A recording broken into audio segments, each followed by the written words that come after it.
আসসালামু আলাইকুম এভরিওয়ান। আশা করি সবাই ভালো আছেন এবং সুস্থ আছেন।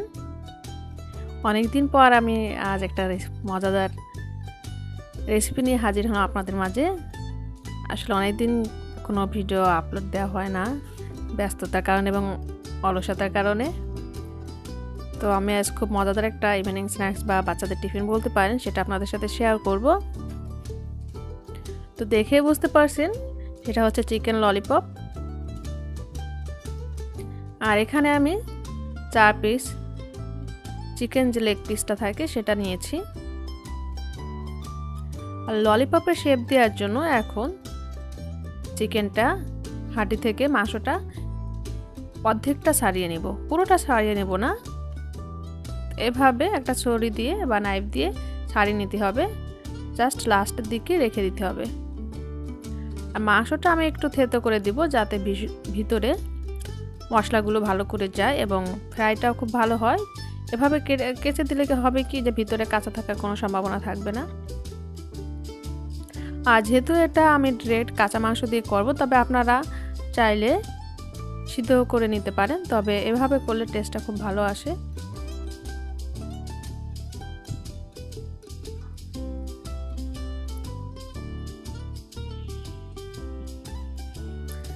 আসলে অলসতা খুব খারাপ জিনিস। মানুষের অলসতা একবার পেয়ে বসলে সেটা থেকে বেরিয়ে আসা অনেক কঠিন একটা বিষয়। আমি আসলে অনেক দিন ভিডিও আপলোড দিই না বা আপনাদের মাঝে আসি না। আসলে এখন আর তেমন কেমন যেন একটা ইন্টারেস্ট হারিয়ে ফেলেছি।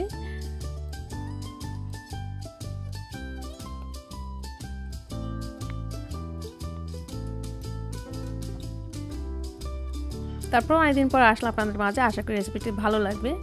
আর আমার চ্যানেলের ভিডিওগুলো বা রেসিপিগুলো যদি ভালো লাগে তাহলে লাইক কমেন্ট সাবস্ক্রাইব করবেন, এবং আপনাদের যদি কোনো পছন্দের রেসিপি দেখতে চান তবে সেটাও আমাকে কমেন্টে জানাতে পারেন।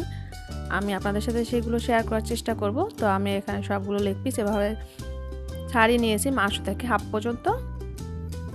তো এখানে আমি প্রথমে দিয়ে দিলাম সয়া সস, দেন হচ্ছে শুকনো মরিচ দিয়ে দিচ্ছি আমি 1 টিস্পুন, এবং রসুন বাটা এবং আদা বাটা মিলে দিয়েছি 1 টিস্পুন। দিয়েছি পরিমাণ মতো লবণ। লবণটা এখানে বুঝে দিতে হবে যেহেতু সয়া সসে লবণ থাকে। এখানে কিন্তু আমি আর কোনো মশলা এখন অ্যাড করব না।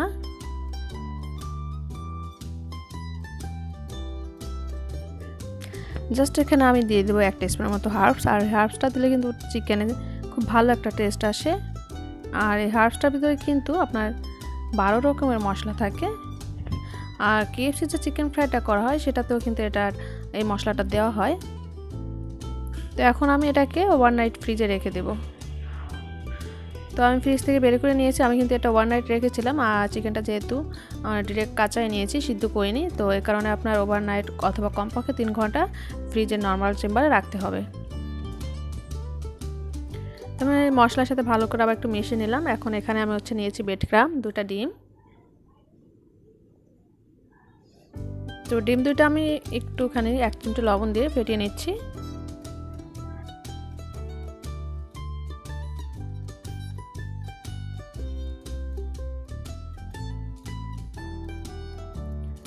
আর এই চিকেন ললিপপটা এত বেশি টেস্টি যে ছোট বড় কিন্তু সবাই পছন্দ করবে। এটা আপনি ইভিনিং স্ন্যাক্সে বা বাচ্চাদের টিফিনে দিতে পারেন।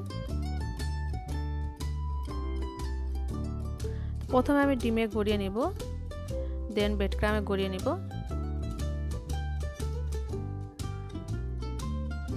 এভাবে আলতো করে আস্তে আস্তে ব্রেডক্রাম্বে গড়িয়ে নিতে হবে এবং আপনি ললিপপের শেপটা আস্তে আস্তে দিয়ে দিতে হবে, জাস্ট এভাবে।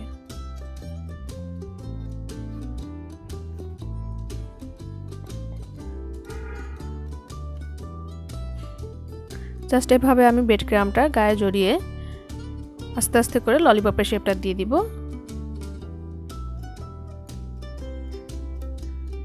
সবগুলো চিকেনই এভাবে করে নিতে হবে।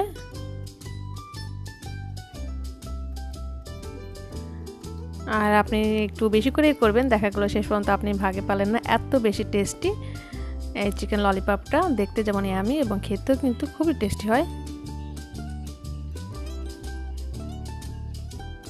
আমি এখানে 2বার করে নিচ্ছি যাতে কোটিংটা ভালো হয়।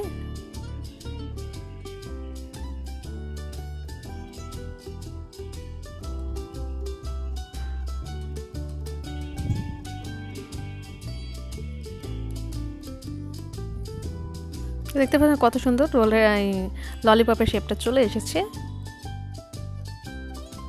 এবং লাস্ট চিকেনটাও আমি এভাবে ললিপপের শেপ করে নিব। প্রথমে ডিমে গড়িয়ে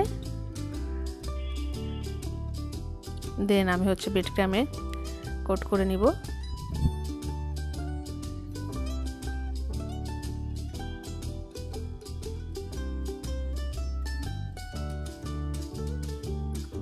আর রেসিপি সম্পর্কে যদি আপনাদের কোনো প্রশ্ন থাকে সেটা আমাকে জানাতে পারেন।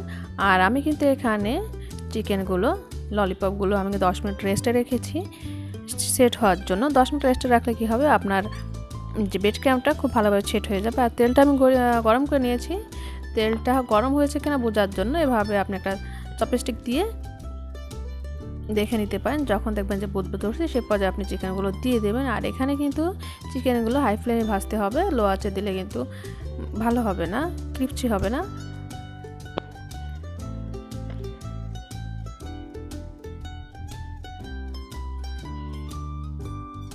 জাস্ট 2 মিনিট পরে আমি একটু উল্টে দিব। আর এই চিকেন ললিপপটা ভাজার জন্য কিন্তু আপনাকে একটু তেলটা বেশি করে দিতে হবে। দেখুন আপনার ব্রেড ক্রামগুলো কিন্তু খুব সুন্দর সেট হয়ে গেছে, একটাও কিন্তু নষ্ট হয়নি বা পড়ে যায়নি।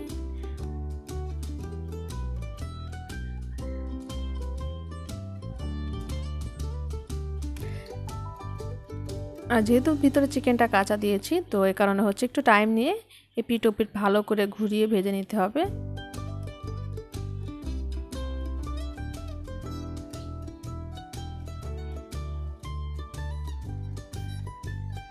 আসলে প্রতিদিন একঘেয়েমি চিকেন খেতে কারোরই ভালো লাগে না, চিকেন বা সেটা যে কোনো রেসিপি হোক বা যে কোনো তরকারি হোক বাসার। তো মাঝে মাঝে একটু ভিন্ন ধরনের কিছু করলে নিজেরও ভালো লাগে এবং ঘরে যে ছোট বড় থাকে বাচ্চারা থাকে তাদেরও কিন্তু ভালো লাগে। তো আমরা কিন্তু এভাবে বাচ্চাদের মাঝে মাঝে করে দিতে পারি, বা এটা করে কিন্তু আপনি ফ্রোজেনও করতে পারেন, যখন প্রয়োজন হবে টিফিনে বা বিকালে ইভিনিং স্ন্যাক্সে ভেজে দিতে পারেন। তো দেখাবো অন্য করে নতুন কোনো রেসিপিতে। আশা করি রেসিপিটি সবার ভালো লাগবে। আর কোনো প্রশ্ন থাকলে আমাকে জানাতে পারেন। সবাই ভালো থাকবেন। আল্লাহ হাফেজ।